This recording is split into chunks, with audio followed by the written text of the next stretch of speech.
নমস্কার, শিবাঙ্গীস cooking and লাইফস্টাইলে আপনাদের সকলকে স্বাগত জানিয়ে আজকে আমি রেসিপিটা করব। তো অনেক দিন ঝাল ঝাল রেসিপি দেওয়া হয়েছে আমার চ্যানেলে, সব পুজো মিটে গেছে, তো ভাবলাম আজকে একটু মিষ্টিমুখ করা যাক। তো আজকে ওই জন্য নিয়ে চলে এসেছি আমি আমার চ্যানেলে সুজির ল্যাংচা। নিশ্চয়ই আগেই থাম্বনেল আর টাইটেল দেখে বুঝেই গেছেন। তো চলুন দেখে নেব কীভাবে করেছি। আর আমার চ্যানেলে আপনি নতুন হলে অবশ্যই চ্যানেলটি সাবস্ক্রাইব করবেন, লাইক করবেন এবং শেয়ার করবেন। আর পাশে থাকা বেল আইকনটি প্রেস করবেন যাতে নোটিফিকেশান সবার আগে আপনার কাছে পৌঁছে যায়। তো চলে যাব এবার মেন রেসিপিতে, স্কিপ করে তো এগিয়ে যাবেন না। কড়াই বসিয়ে তাতে আমি দিয়ে দিয়েছি 1 চামচ ঘি। পুরো রান্নাটাই আমি করব আস্তে আছে। ঘি গরম হয়ে গেছে, এতে দিয়ে দিয়েছি আমি 1 কাপ সুজি। এখানে 1 কাপ মানে হচ্ছে 250 গ্রাম। সুজিটা ভালো করে নেড়ে নিতে হবে ঘিয়ের সাথে, কিন্তু পুরো রেসিপিটাই হবে আস্তে আছে।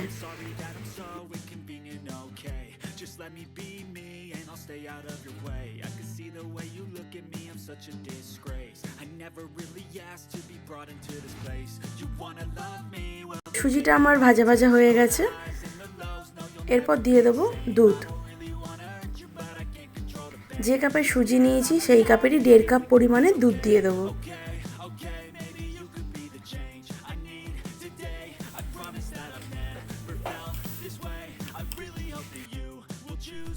অল্প দুধ দিয়ে আগে ভালো করে সুজিটাকে নেড়ে নিতে হবে যাতে ডেলা বেঁধে না যায়, তাতে কিন্তু মিষ্টির সমস্যা হবে ডেলা বেঁধে গেলে।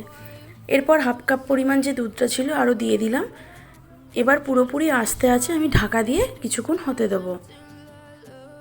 দুধটা যতক্ষণ না টেনে যাচ্ছে ততক্ষণ পর্যন্ত হতে থাকবে সুজিটা।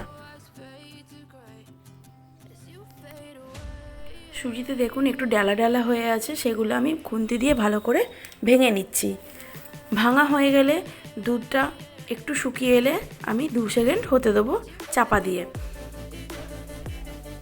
দুধটা প্রায় টেনেই গেছে আমার।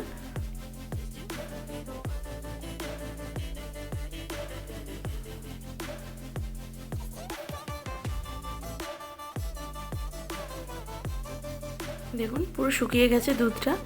এবার আমি চাপা দিয়ে দেবো। চাপা খুলে নিচ্ছি। আমার পুরোপুরি রেডি সুজিটা মিষ্টি বানানোর জন্য।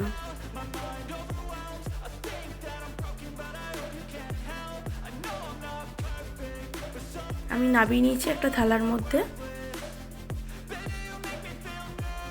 দেখুন এইভাবে হবে, যেমন আমরা ময়দা মাখি সেইভাবেই থাকবে। আমি দিয়ে দিয়েছি 6টা ছোটো এলাচের দানা।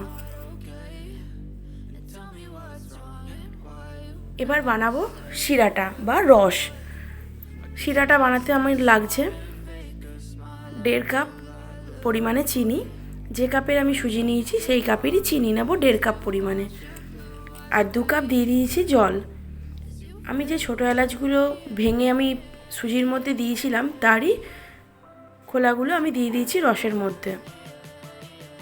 দিয়ে দিলাম 2 টেবিল চামচ পরিমাণে আমল দুধ আর 1 টেবিল চামচ ময়দা।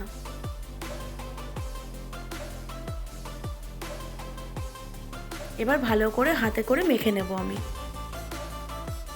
আর দিয়ে দিচ্ছি বেকিং পাউডার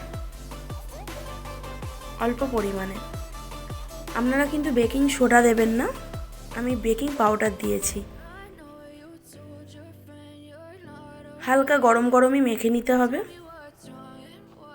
এবার আমি লেচি বানিয়ে নিচ্ছি ল্যাংচাটা বানানোর জন্য।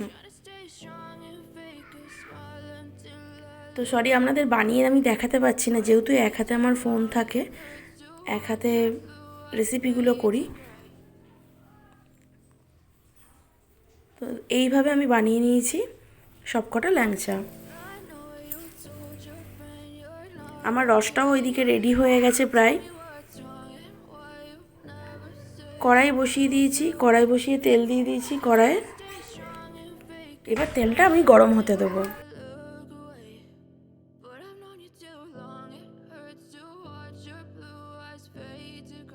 তেল গরম হয়ে গেছে।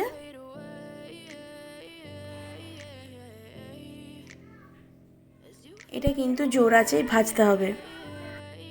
জোর আঁচে ভাজলে পরে ভেতরটা নরম থাকবে, কিন্তু যদি আস্তে আঁচে ভাজা হয় ভেতরেও লাল হয়ে যাবে। তাই আপনারা জোর আঁচে ভাজবেন।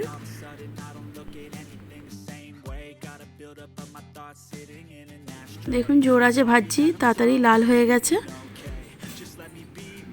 আমার প্রায় ভাজা হয়ে এসেছে, আমি তুলে নেবো এবার।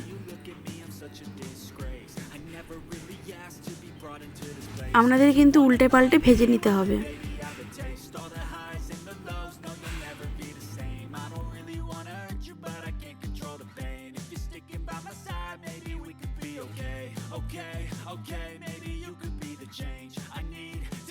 ল্যাংচাগুলো ভাজা আমার হয়ে গেছে, আমি এবার কড়াই থেকে তুলে গরম রসের মধ্যে দিয়ে দেবো।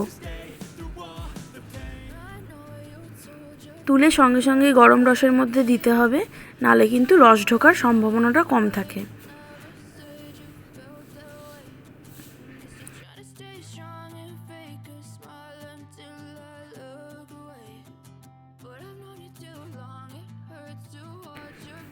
বাকিগুলো আছে সেইগুলো এইভাবেই ভেজে নেব।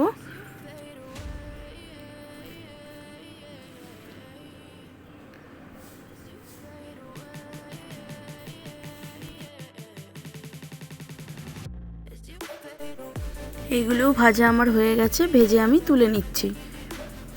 তুলে সে একইভাবে গরম রসের মধ্যে দিয়ে দেবো। দেখুন কালারটা কত সুন্দর এসেছে। আপনারাও প্লিজ বাড়িতে একবার অবশ্যই ট্রাই করবেন, আর কমেন্টসে জানাবেন কেমন হয়েছিল আজকের রেসিপিটা।